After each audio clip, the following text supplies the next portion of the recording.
நம்ம கௌதம் வந்துட்டு இப்போ மொத்த சொத்து பத்திரம், அதே மாதிரி கம்பெனி பத்திரம் இது எல்லாத்தையுமே நம்ம கார்த்திக் கிட்ட குடுத்துடுறாங்க. "இந்தா கார்த்திக் இத நீயே வச்சுக்கோ" அப்படிங்கிற மாரி. கடைசியில என்ன ஆச்சு அப்படின்னு பார்த்தீங்கன்னா, இப்போ நம்ம கார்த்திக் கூட சேர்ந்து அதாவது இந்த அஞ்சலி இருந்துட்டு, "இதுதான்டா சந்தர்ப்பம்" அப்படிங்கிற மாரி சொல்லி, அதான் சொத்து, பத்து எதுவுமே இல்லன்னு ஆயிடுச்சு. அதுக்கப்புறம் நீங்க மட்டும் இங்க இருந்து என்ன பிரயோஜனம்? இது எல்லாமே கார்த்திக்கு சொந்தமானது தான்.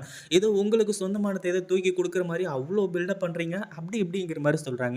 ஒரு பக்கம் இப்படியே பேச்சு வளர்ந்துட்டு போனது மட்டும் இல்லாம, "இங்க பாரு ஜானு, இதுக்கு மேல வந்து போயினா நான் இந்த வீட்ல இருக்கிறதுக்கு அருகதையே கிடையாது. இவ இவ்ளோ பேசிட்டு இருக்கா அஞ்சலி. ஆனா கார்த்திக் வந்து போயினா ஒரு வார்த்தை கூட பேசாம உட்கார்ந்துட்டு இருக்கான். அப்படி இருக்கும்போது வந்து போயினா இதுக்கு மேலயும் நாங்க இங்க இருந்தா மரியாதை கிடையாது." அப்படின்ற மாரி வந்து சொல்லி வீட்ட விட்டு கிளம்புறாங்க.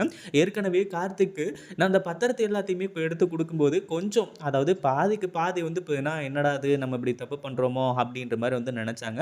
ஆனா கடைசியா என்ன ஆச்சு அப்படின்னு பார்த்தீங்கன்னா, இப்போ வேற வழியே இல்ல. நம்ம கௌதம் வந்து பார்த்தீங்கன்னா, இப்போ வீட்ட விட்டு வெளிய போணும் அப்படின்ற நெலம வந்துச்சு. ஒரு பக்கம் இலக்கியாவும் எவ்வளவோ தடுத்து பார்க்குறாங்க. நம்ம ஜானகியும் தடுக்காங்க. "இல்ல ஜானு எங்கள தடுக்காத" அப்படின்ற மாரி வந்து சொல்லி, சூப்பராவே வந்து பார்த்தீங்கன்னா, இங்கருந்து வெளிய கெளம்புறாங்க. இத பத்தி நீங்க என்ன நெனைக்கிறீங்க? இந்த வீடியோ புடிச்சிருந்தா லைக் பண்ணுங்க, ஷேர் பண்ணுங்க. இப்ப தான் நம்ம சேனலுக்கு ஃபர்ஸ்ட் டைம் வரீங்க அப்படின்னா, கீழ இருக்க சப்ஸ்கிரைப் பட்டன பிரஸ் பண்ணிக்கோங்க.